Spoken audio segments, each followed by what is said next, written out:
Guys, magwawalis na. Nagsongto ako sa anak ko kasi minsan ko lang siya nakikita magwalis. Hindi ko siya inutusan nito na time. Nagtataka pa nga ako kasi nagwa-vlog siya habang nagwawalis. Kitams, pinukpok mo pa yung walis din sa lamesa. Ayan. Ayusin mo yan, Mak. Yung malinis ang pagkalinis mo, ha?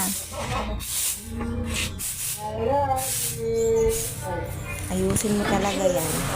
Lagi akong nagagalit dyan, guys, kasi minsan pag inuutosan siya sobrang tamad. Halos hindi nakikinig. Magpasigaw pa nga.